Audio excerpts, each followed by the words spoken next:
What's up, guys? We are back here with THX.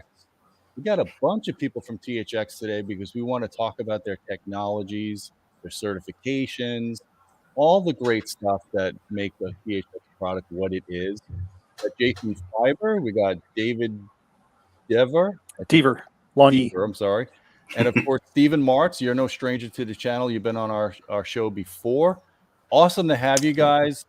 What I'd like you to do is maybe give an introduction of what your roles are at THX, and then we'll talk about some recent developments on the Audioholics homepage where we had the Product of the Year awards, and many of your products are on there. So I want to talk a little bit about that, and then you guys could give your presentation on spatial audio and everything else that you guys are doing.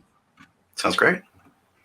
Well, I'll start. I'm Jason Fiber. I'm the Chief Operating Officer of THX. I've been with the company going on 6 years. And in my capacity, I oversee all operations of the company, technology, certifications, cinema, pretty much anything that happens at the company, and ensure that we're always thinking about quality and delivering quality to our customers, and making sure that we uphold the standards that were established years ago with the THX brand. It's a pleasure to be here, and I'll turn this over to my colleague, David Dever.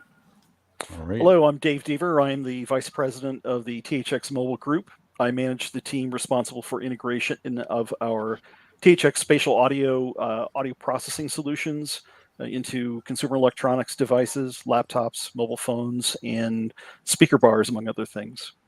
I'll turn this over to my colleague, Steve Martz. Hi, everyone.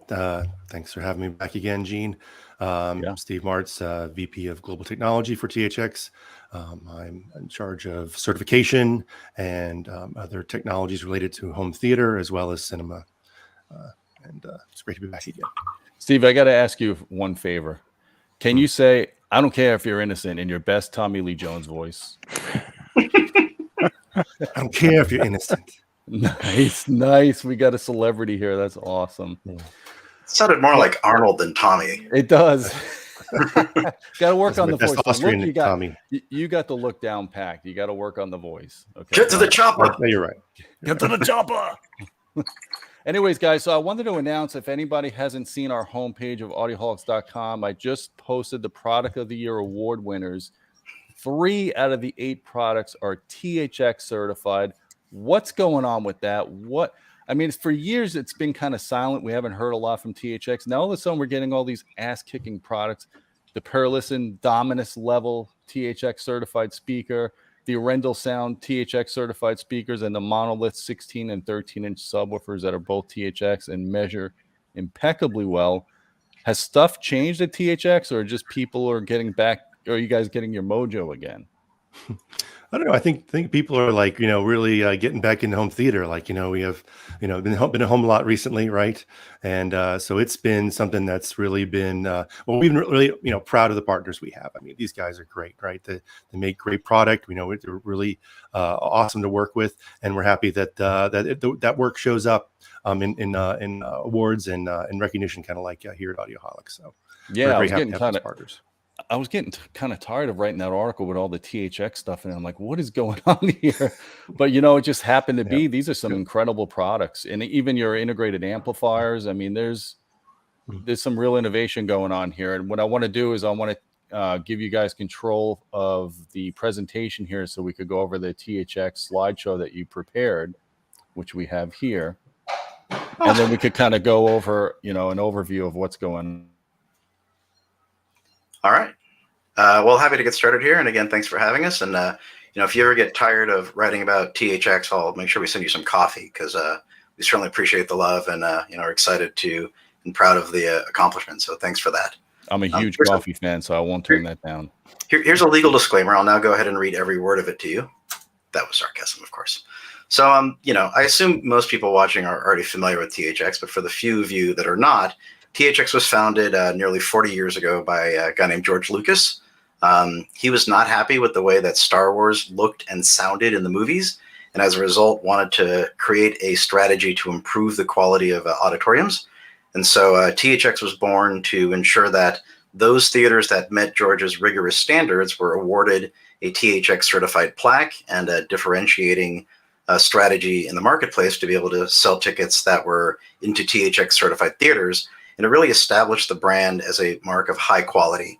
And so over the years, we've maintained that integrity of the brand, and have now moved into consumer electronics certification and now into technologies, all of which are homaging the original work that George and his team did to ensure that THX stood for something meaningful and quality. I don't know what that means. Okay, yeah, smash the like button. So, that's kind of carried over in our mission statement. This is the only slide I'll actually read, is THX empowers great entertainment experiences. We believe that consumers should have access to high quality audio and video experiences, regardless of the medium of consumption. And to put it another way, quality matters. And that's what we stood for the entire duration of our existence. The other sort of really interesting thing about THX that I think most people would recognize is we're one of the few companies that has a truly iconic sound mark. It's called the Deep Note, and a couple of years ago, we actually released the original sheet music to it. Well, that's annoying. Sorry about that. Let's get rid of that. No, that really changed the screen there. It didn't. All right, let's get back here. Sorry about that. No worries. Technical details. Oh, nice doggy. Yeah, he's a cutie. All right, back we go. So the THX Deep Mark is one of the few most recognizable audio marks on the planet. And we actually ran a contest a few years ago where we syndicated the sheet music. And as a result, people created their own deep notes using the sheet music. We had some really, really interesting entries. So it's a kind of an exciting time to be, with the with the Deep Note in the marketplace. Here are some stills from some of the various trailers. Obviously, if you've been to the movies and you've seen a movie in THX, you know that we have a pretty interesting trailer. These are some of the stills from them. They're all available on our YouTube channel if you want to relive them, including the most recent one, THX Deep Note Genesis, which was created by American Meme, which is part of the team that brought you the Force Awakens and some other really high quality Hollywood projects. So the Genesis trailer is particularly fun because it kind of has a callback to a lot of our previous trailers, like Amazing Life and Tech. So if you haven't seen THX Genesis, I highly recommend checking it out for a cool, minute and a half experience that, resolves in the Deep Note. You're missing one. I am missing a lot, actually. You're missing the one with Grandpa Simpson's teeth exploding when he says he can't hear the movie. Yeah, we're missing the Ice Age one and the BMW one. There's quite a few of them, but the Simpsons one, I think Steve may have the knowledge more than I do, but I think that was actually just used as a gag within the actual episode. I don't think it actually ran before movies. No, but, it was hilarious. Probably the one that's most quoted and repeated for sure. Turn it off! Turn it off! So a quick question someone came up with in the forum, and I just wanted to address this real quick. Someone's like, when are you guys going to make headphones? You don't actually make products. You certify products, right? So, I mean, you wouldn't actually have a home-brewed headphone. You may potentially certify them if you guys get into the headphone space, right? Easy question, slightly complicated answer, and we'll sort of address this a little later in the presentation. We actually did release a consumer product this past year, the THX Onyx. And we'll sort of talk about our AAA technology in a moment. So we actually did sort of dip our toe in the product waters, really in order to create something that we felt was missing from the marketplace and as a showpiece for our technology. We have a lot of work that we're doing on headphones. There's a number of THX certified headphones, as well as THX headphones that have THX spatial audio. So, we're not really looking to kind of reemerge as a consumer products company. We really want to stick with the things that we know we're good at. But you never know. I mean, market forces, and if we see an opportunity and, it's staring us in the face, we might take a crack at it. But certainly nothing to announce right now. And I think that there's plenty of great headphones out there. And we haven't really established a place for a THX headphone. So I think we're going to stick with our current path as far as headphones go. Gotcha. That's a good transition, because here's sort of the ecosystem of products that we work with today. We were birthed in cinema. We've done some work in live entertainment. We work with Beyonce and Aerosmith. Obviously, we're deeply embedded in gaming, particularly with spatial audio, with our technologies. We have some mobile devices that include THX spatial audio and laptops. We have certified laptops, THX laptops with a certified screen, as well as the audio path. And then, of course, headphones and personal entertainment, automotive, and a home theater. So we continue to kind of stay within our lane, but grow it as we can as we move from certification into technology. So that's kind of what our different ecosystem partners look like today. And in terms of the kinds of products, these are the sort of products that are either THX certified or tuned by THX or THX approved. Obviously, we've got home theater products, both for audio and video. We've got portable and personal products, as well as kind of B2B products that kind of go inside other products. And we can kind of dive into that a little into the presentation. So moving forward, here's a kind of a always updating list of our current partners. I'll spare you the pain of having to read them all, but as you can see, we really cover the gamut, from Aerosmith to WiSA to One More and Qualcomm, Logitech. So we have a lot of different, brands and partners that we work with that continue to keep the spirit of THX alive. Mm-hmm. This is some of the more recent products that we've either certified or provided THX spatial audio solutions for. We've got cables that use our AAA technology. We've got headphones that use spatial audio. We've got laptops with spatial audio. We've got AVRs that are certified, AAA PMP players, and of course the THX Ultimate Cinema locations. So kind of a wide range of entertainment products and categories. And here's places where you can find them, right? So we've got a lot of products at Best Buy, Amazon, Walmart, B&H, Monoprice, Massdrop. So branded and or certified or spatial audio SKUs, they're available at most of the major well-known retailers. So with that, unless there's any questions at this point, I'm going to hand it over to my colleague David Deaver, who can actually I take that back. I'm going to stay on this one. I forgot. So let's talk a lot about AAA. So AAA is a technology that we developed about 10 plus years ago. It stands for Achromatic Audio Amplifier. It's a patented technology that is designed to deliver the highest quality fidelity with the lowest noise and distortion, as well as a minimal power consumption. And we'll get into the AAA Onyx in a minute, but we've been successful in licensing that technology to a number of partners. It's got patented feed-forward error correction, reduces harmonic intermodulation and crossover distortion, as well as maximum output power. And so it's really a unique technology. And while we have a number of partners that have used it, we've also introduced the THX Onyx. It's a portable DAC amplifier. It's won a number of awards on its own. It's available at the moment through Razer and through Amazon. But it really is the highest quality portable DAC amplifier. And as the streaming services start to introduce, high quality audio tiers, it's a perfect product to ensure that the best quality that originates from your device is sent through the THX Onyx and then delivered to the ears through whatever headphones you're using. So while it's not THX certified, it certainly is qualified for certified. We just decided that with a product, we wouldn't self-certify. But in terms of quality, we believe it's the highest possible quality product in its form factor. And certainly from a portable perspective, you really can't find something comparable. So we're pretty excited about that. And that kind of ties back to the question earlier. We did make a headphone amplifier, and that's really where I think we're best suited in the ecosystem, is to make sure that the path between the content and the listening device is optimized. And so, like I said, THX Onyx is really the first consumer product, and we're really proud of it. If we do other products, we'll definitely take a very slow approach to them and ensure that they are of the same quality and are deserving of the same accolades that the Onyx has received. So with that, I now turn this over to my colleague David Deaver, who can share some information and updates about our THX spatial audio technologies and products. So David, take it away. Thanks, Jason. Let's talk about THX spatial audio. This really evolved out of a growing demand for immersive audio. One of the things that's really key for gaming and certainly entertainment is the notion that you're able to localize positional audio across the horizontal plane, for example. And what we're really trying to achieve with this is to provide a theater-like sound and really take you into the actual experience itself, while at the same time kind of future-proofing what the entertainment solution is, so that as new technologies or new media evolve, that THX spatial audio is able to accommodate that. Some of those things include ultra high definition television, surround channels, higher order ambisonics, the newer MPEG-H broadcast format that is currently being used overseas. All of these are things that we have in play that we're looking to ensure that we provide the best possible experience for.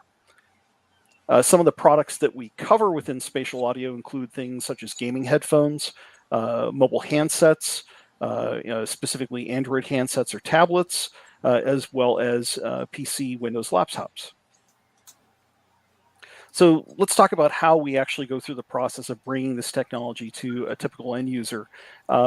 We really provide it in three different form factors, if you will. One is really via built-in loudspeakers. These would be the speakers that are built into your laptop, the top and bottom of your handset, or a soundbar, for example. We first go through the process of actually characterizing what goes on. We use both near field and far field measurements to do so. So we have a rough idea in terms of what the overall performance could be from the device in question. We can't make a device louder than it already is, but we can certainly make it sound more appealing in that particular respect. We look at the system geometry. We also make sure that any corrective EQ to accommodate any unusual performance characteristics, dynamics processing, for example, to raise the level so that it exceeds the noise level of the room, for example, and then go through the process of implementing those technologies within DSP cores or within host-based processing, in the case of, say, a Windows PC, to support all sorts of other value-added features. Being able to play things in low power mode. You're flying on a jet, you're watching a film, you should be able to experience the film in a reasonable fashion with a decent volume level without wearing down the battery of your device. Those are all modern performance characteristics that, say, on a traditional home theater system may not be something you would be concerned about, but for the types of products that we accommodate are actually really relevant within the market.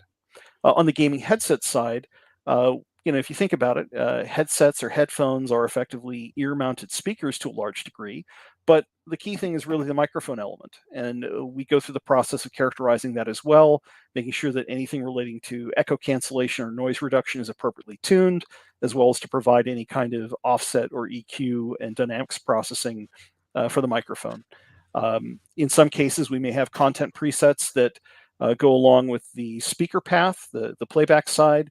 With some of our customers, these are actually game specific, so they're tuned for a given game title to improve the performance and really to draw out more of the performance characteristics of gameplay. Can I hear the footsteps in the background? Do I know what's going on aurally around me in this particular environment? And on the Bluetooth headset side, one of the things is, the reality is you want to make sure that your headsets are battery efficient, that you can walk on your way to work, and it's not going to run out of juice while you're going through the process of listening to music or a podcast or the news or whatever the case might be. So we go through the process of ensuring that everything is properly optimized from a power perspective to deliver the best possible performance with the least amount of current consumption. And that's a fairly significant thing that is typical for both spatial audio as well as tuning. Again, a really key value add.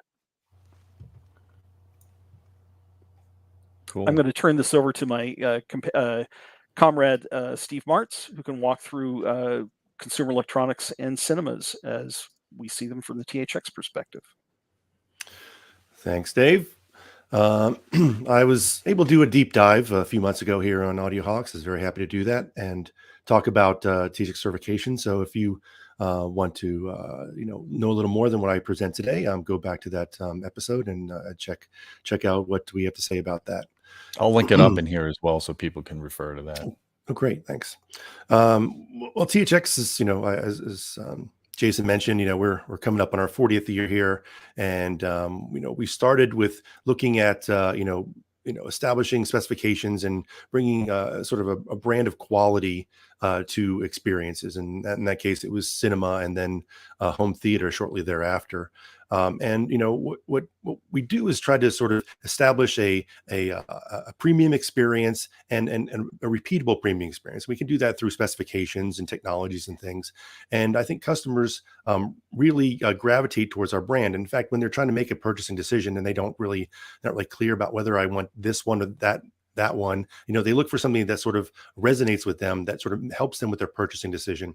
And THX is definitely one of those brands that they recognize as a symbol of quality and a differentiation, that when they make this purchase, they don't need to look back once they've done that. So we're very happy to have worked with a lot of great partners to be able to build that brand equity with consumers, so it resonates with them. And with I mean, we're go back if you could, Jason, one more. We've I don't know if we're on every continent. There could be something down in Antarctica, but we have products throughout our time here.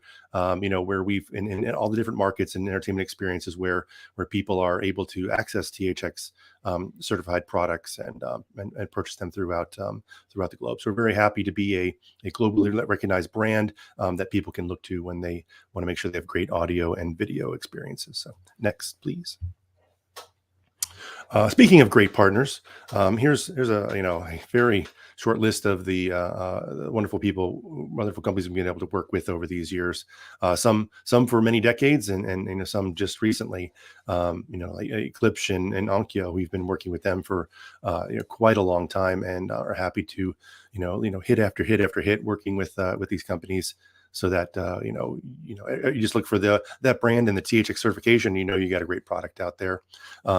More recently, we have companies like TCL and Per Listen that I'll talk about later, where we've been happy to partner with them and create sometimes a new category of certification, or just have a great product come out for them as well. So next slide, please.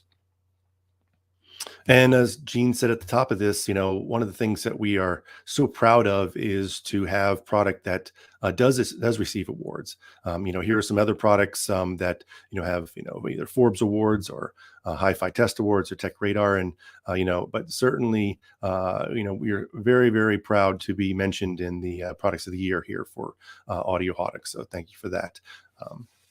And one to also mention here is on the list is the monoprice subwoofer, the MP16 that came out a few months ago. So that was one of the newer products to receive awards. Yeah. So maybe rewards too. I don't know. Maybe you buy them, you get a frequent buyer reward too. I don't know.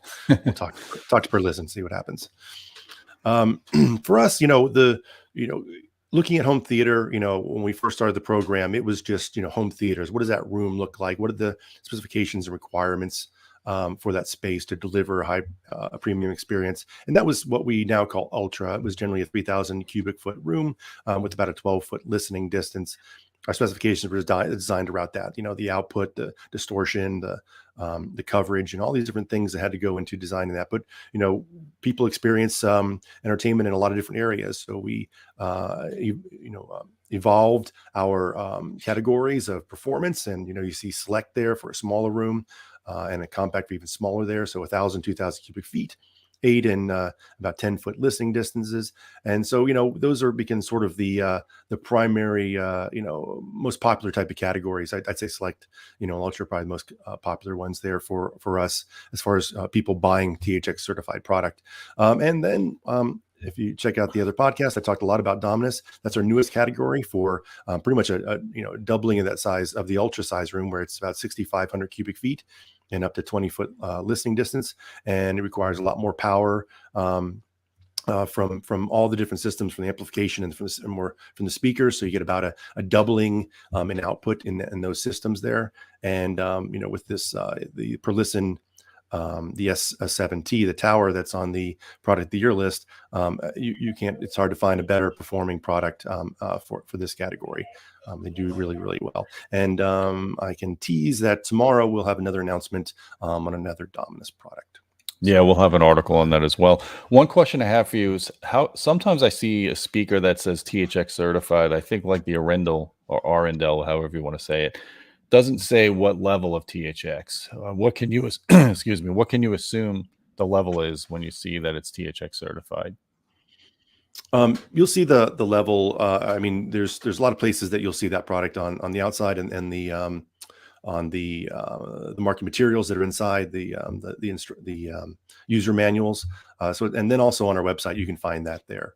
So it's labeled in a lot of different places, and depending how old the product is, it's listed. It could be called out specifically as a Select product or an Ultra product. And you look in the back of, the Per Listen stuff, you'll see Dominus on the back of there. So it's in a lot of different places that you can find which category.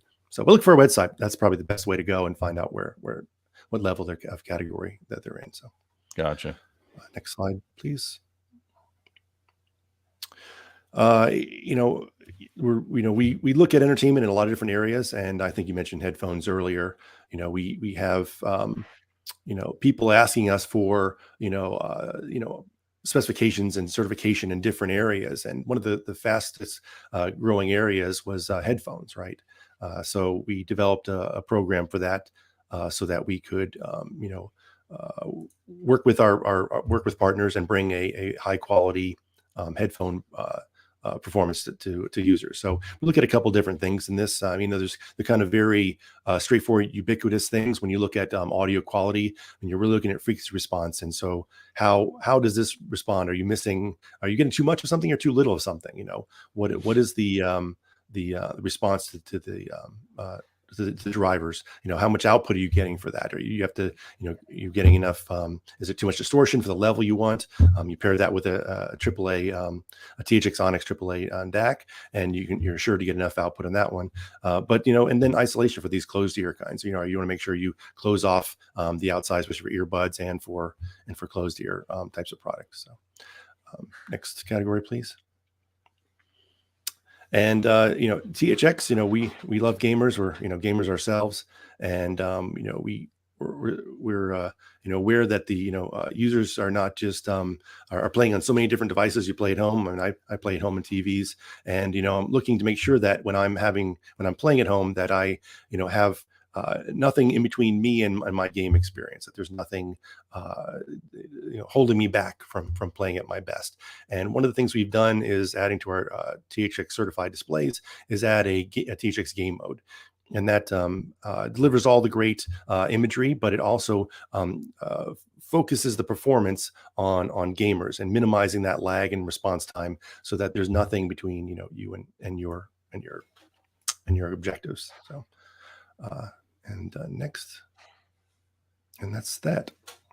I turn that back over to Gene and Jason. Wow, we got through the whole slide presentation in under an hour. That's pretty amazing. So yeah. I wanted to point out, because I asked a question about the Arendelle sound. Let me see if I can throw this up here. So they are THX Ultra certified. I'm sure it's in our review, but I think I was looking at their website the other day and I couldn't find it. So there's the answer to my own question right there. Yeah. So cool presentation. It looks like you guys are really busy with what you're doing here. I wanted to, I guess, maybe define a little bit better what you're talking about with spatial audio. That how are you compatible with Dolby Atmos in that case, or is it just completely? Are you thinking strictly for mobile? Compatible is kind of a complicated word. We are, in many cases, either coexisting, or one provider would have to make a decision about carrying one technology in their product or another. Dolby has some different products that we don't have. So as an example, if you were wanting to listen to a Dolby encoded stream, we would need to ensure that the hardware partner would have a Dolby decoder, since we're not Dolby. But regardless of how the audio gets into the system and is decoded, then our algorithms would come in and then deliver the spatial, be it through headphones or speakers. So we're more integrated from like a PC perspective into the audio chip, the smart amp. That's really where we play, is to be able to deliver a post-processing solution that's as rapid and latency-free as possible. And so in order to do that, we've got to get as close to the audio hardware. And so really, if you're going to offer an audio solution, particularly in a laptop or a PC, you'd want to buy a system that has THX integrated at the system level and at the hardware level, and then arguably you could run other solutions if you wanted to. But the idea is that our solution should be able to catch all multi-channel ambisonic content as well as stereo content and provide a great advantage. Is there anything to add to that, David? Yeah. You just turned your mic off there. Okay, can you hear me now? Great. Yes. Sorry about that. So I think there's also a mythology around channel count and rendering count that's not really well explained.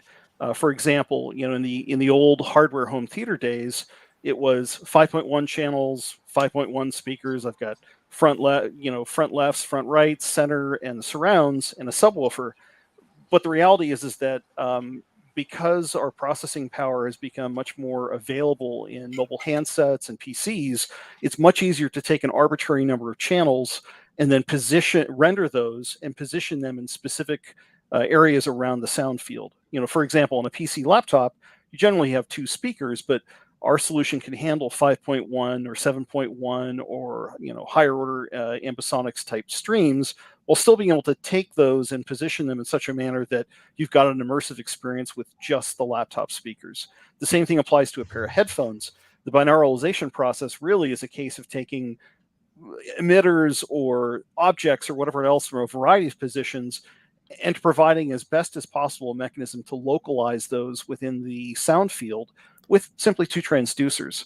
So, concerns that people might have had in the past with regard to codecs, as long as you're able to decode the codec and then spatialize what you're able to get out of that, you can do quite a few different things. And I think that's something that is a real difference, at least in the software or DSP realm, compared to the way that we used to do things, where every channel had a output and there was no variation there, and people looked upon downmix as being a negative thing, when in fact now you have downmix, upmix, crossmix, however you want to approach that. So it's not nearly as cut and dried as it used to be, say, 25 years ago. Speaking of binaural, I'm a real big fan of binaural recordings for headphones. Unfortunately, it hasn't really caught on yet. I mean, barely anybody even knows about these recordings. There's not a whole lot, and I don't think there's any standardization to that. Do you guys see yourself on the roadmap of getting more into the binaural recordings? And also, I think we're at the point now where we have enough DSP horsepower where we can do active speakers and actually have 2 speakers virtualize the same kind of effect you get with headphones in a room. I know there's a professor we had on from, I think he's from Purdue or something, that was talking about he's got a solution for this, but it's not something that's productized yet. Is this something that you guys are looking at in the future, maybe to do binaural virtualization for real speakers, or even just applying some type of standards to recordings for headphones? I'll tackle the first part, and then David, you can tackle the second. Sure. So you're asking if we're going to get kind of, more into the domain of binaural recording. I also am a big fan of binaural recordings. I think from a spatial perspective, it's the most authentic way to hear what, would be surround or, real live, 3D audio is a binaural recording. I don't think any algorithm at this point comes close to the authenticity of a binaural recording. And as we both know, I think there's some labels out there that specialize in, binaural recorded music. But in general, the market seems to be trending towards post-processing as opposed to binaural recording, particularly because musicians in general are more used to the way that they operate in studios, where they have multiple tracks that they can use to mix the soundtrack. Or in gaming, you don't really have that option because you don't do live recording in gaming. It's all happened in real time. And so you need a post-processing algorithm to deliver the spatial. So I think, actual true binaural recordings will remain a bit of a niche genre. I don't see a substantial growth, although I can see more people wanting to do binaural recordings as a result of trying to raise the bar and the quality of spatial. But I think in general, when you look at the lion's share of the content out there and the content coming, it's being output in 5.1 or 7.1 or ambisonics or some other format. I think the dominant way that you're going to really be able to enjoy spatial audio is via a post-processing algorithm, rather than baking it in at the recording stage. There are shortcuts. You can do live binauralization within a game without needing a third-party processing solution for that. But that's really sort of where I think things are headed. But even with that, you're still starting with either mono or stereo content, and then creating a multi-channel or a binaural environment to be able to deliver the solution, rather than actually having a pre-recorded piece of content that was recorded binaurally. David, you want to tackle the second part of that? I think you largely covered most of that, although I'll go back to the previous remark. Again, I think mapping individual channels to speakers, there's a wide variety of ways that you can approach that. And I think that is something that, from a technology perspective, whether it's us or anybody else in the field, is something that's going to evolve over the span of the next 5 to 10 years. Really, the notion of being able to take an arbitrary set of speakers and create a sound field with them is a pretty key thing. More fundamentally, though, if you look at a typical traditional, minimalist stereo recording, there's a lot of ways to be able to position that within a pair of headphones. You can start by just simply plumbing the channels in at 180 degrees opposite each other, but you're not going to get the same effect of, say, a situation where you might have used an ORTF or spaced microphone pair scenario. So, again, to Jason's point, I think that post-processing is really key because it provides the user with a wide variety of ways to be able to listen. Some pair of headphones are actually oriented slightly off 180 degrees, and in some cases, a way to adjust the width of that may actually be something that the listener might prefer. The other side of it, frankly, is that not everyone's hearing is identical from ear to ear. So there is the notion of being able to compensate for that in some sort of form or another. So I think those are all key technologies and key implementations that as you see things moving forward, again, not to comment on future products, but some of these things are kind of common sense, to be honest. It's also worth mentioning that the technology to deliver spatial audio for headphones, which themselves are mainly two drivers, and versus the technology to deliver spatial for, say, a stereo pair of speakers is pretty different. The approach to creating that binaural effect in headphones, uses an HRTF and a lot of other kind of reverb teasing, whereas in speakers it's either based on some sort of a line array, or it's based on crosstalk cancellation, or some combination of both. And so it really depends upon the medium that you're listening to. And a binaural recording will sound one way through headphones without processing. It'll then sound different if you've got built-in processing, and then you change the listening mode to speakers, and a binaural recording will sound different again with the processing turned on or off. Whereas, having one common source that isn't processed and or recorded binaurally will give you more options to be able to deliver a better immersion experience via headphones or speakers, since you can then take a common, similar, input and then, process it based on the user's desired listening output. I just think if we get to the point where someone is smart enough to figure out the math and the DSP processing to create a binaural demo with two speakers, it might obsolete surround sound. I mean, it could potentially do that, right? It's an interesting question, but I think, again, one of the things is you're always competing against the notion that individual listeners have different hearing characteristics. And I think that, to say, I'm going to take this signal, I'm going to process this in this very deterministic sort of way across this stereo field, is missing out on the whole point that not everybody listens in that same fashion. Right. And even within a room, a pair of stereo speakers, anybody who's spent time in 2-channel hi-fi knows quite well that speaker positioning is a black art, and getting it really well done in a manner that provides the best possible experience might be a compromise of a couple different constraints. And so finding a way to be able to work through those constraints, whether it's DSP processing, whether it's training installers or training integrators to properly position things, that's all an ongoing challenge, and I don't think it's fully solved.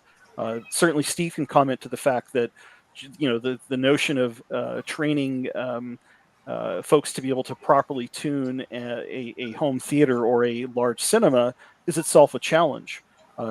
Turn that on to the average end user with a limited amount of tools, and it is probably pretty complicated and maybe a little bit daunting. Yeah. So we got a super chat here from Stop the FOMO. He's got a really nice YouTube channel. If you guys haven't checked it out, please do so. He says, do movie mixes for THX movie theater have more bass below 40 hertz than mixes for home theater, Blu-ray, or are theaters raising the bass EQ themselves? What do you guys have to say about that? Well, mixes for theatrical release and mixes for home release are very different, actually.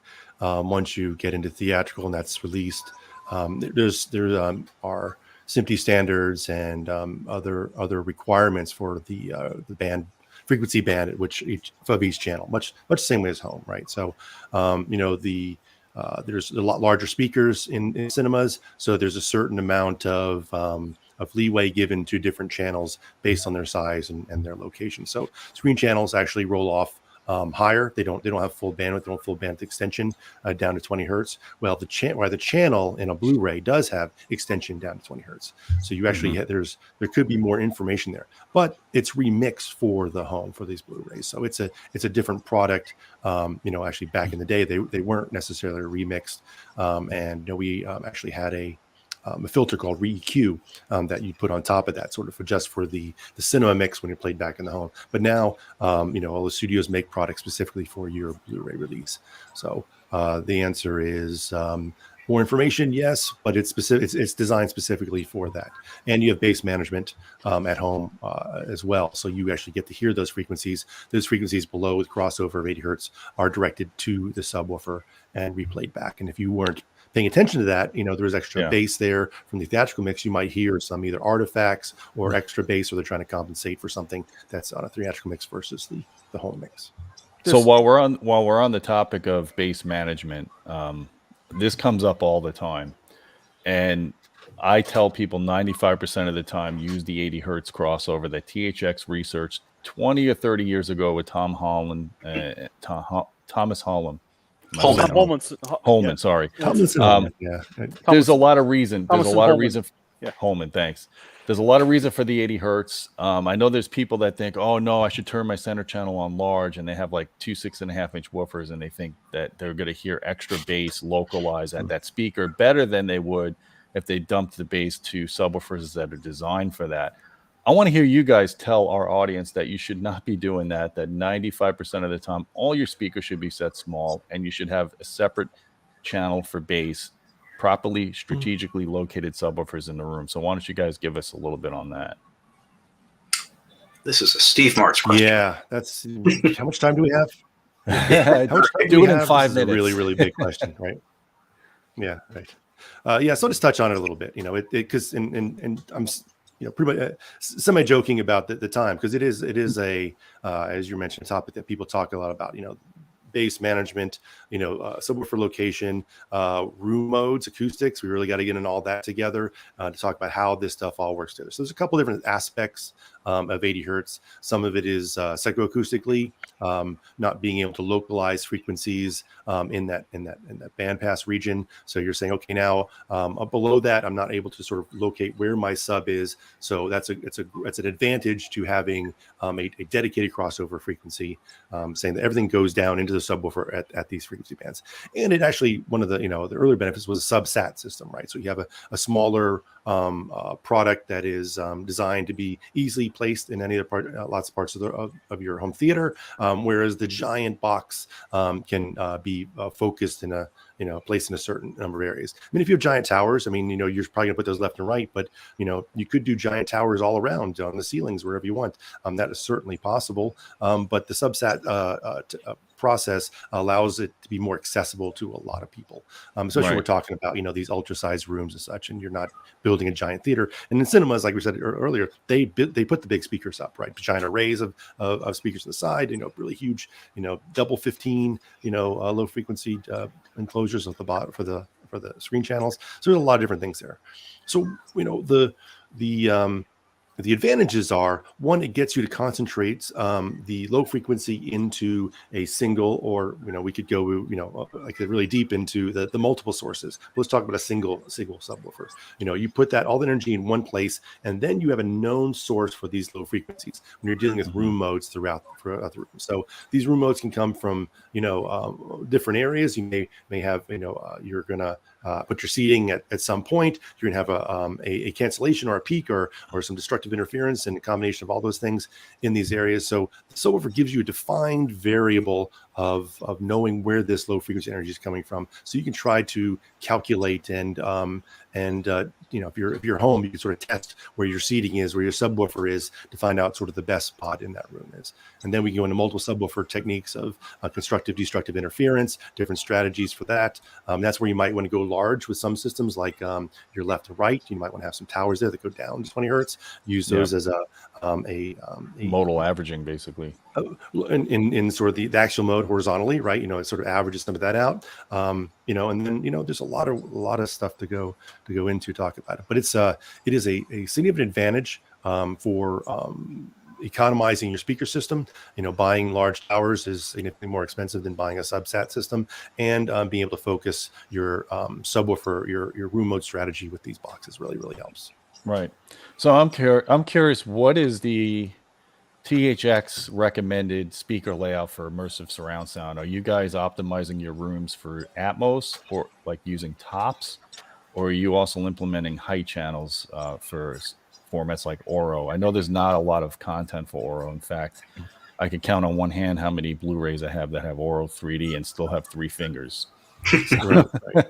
Well, so is for each format, they have different approaches. I mean, you mentioned height and channel-based Oro 3D, and then an Atmos DTSX, other object-based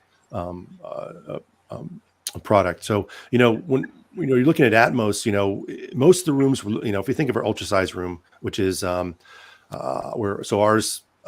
is 21.9 and change and by 16 wide, right? So there's a lot of height there to start putting these height channels. So you start putting that up in front of the room.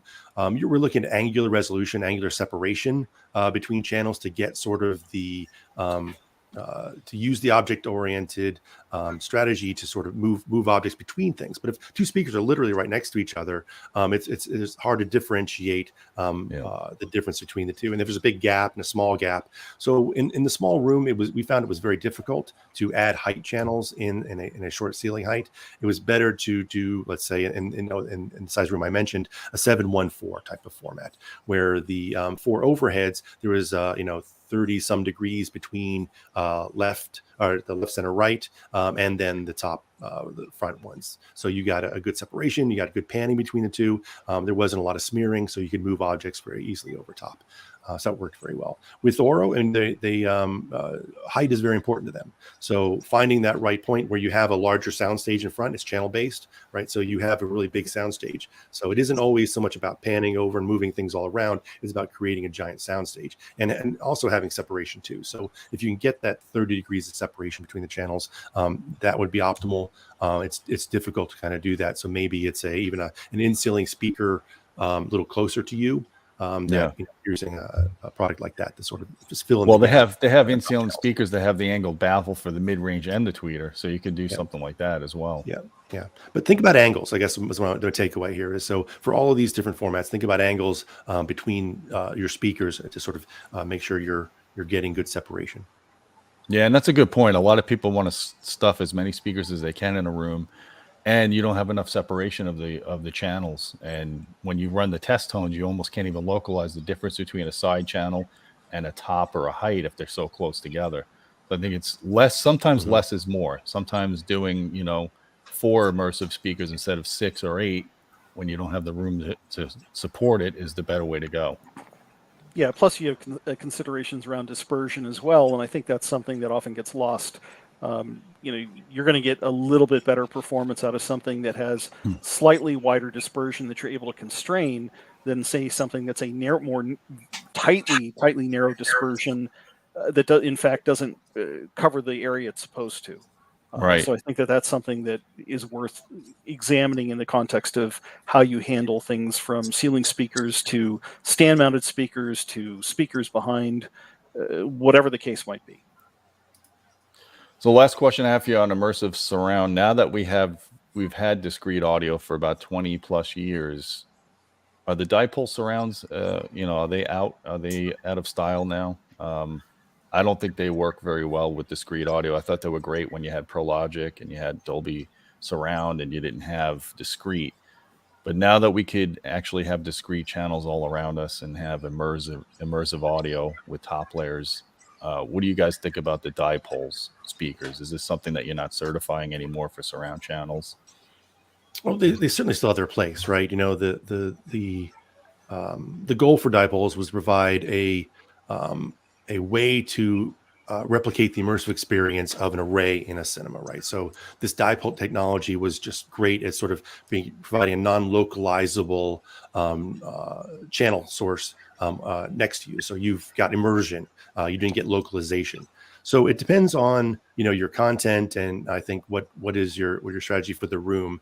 I think certainly for the diverse and immersive content like that, it still works really, really well. And you can have if you have a game room, maybe you're leaning towards all the discrete speakers. But there's certainly a place for it depending on the type of room you have and what your goals are for that space. But generally speaking, I mean, wouldn't you say a bipole would be a better side surround channel than a dipole now that we have discrete audio? I mean, you would just get a more focused sound.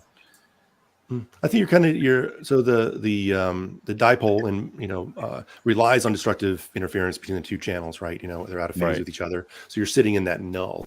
Bipoles also can still provide some destructive interference, but also it's immersive, and so you're getting a very large, if it's on the wall next to you, a very large source, right? So if you're looking for something maybe Atmos, it might be something you look for very specifically discrete. I mean, you want to make sure that there's that separation between channels. If in a bipole, it might also provide more immersion than you might be looking for in that instance. So it is it's a trade-off and a knowing of what it is you want from your room. If you're looking for that a large sound source with immersion, you have a dipole. You can put it in bipole mode if you want that too. It might be a little more directly localizable depending on the style of speaker and the way it's manufactured, or you can go with the direct radiator. Gotcha. All right, guys. Well, last question I have, I guess, is: are we going to see any more Dominus level speakers besides the Paralisten? Have you guys been working on certifying any other brands or products, or that you can talk about, or give a kind of teaser to us?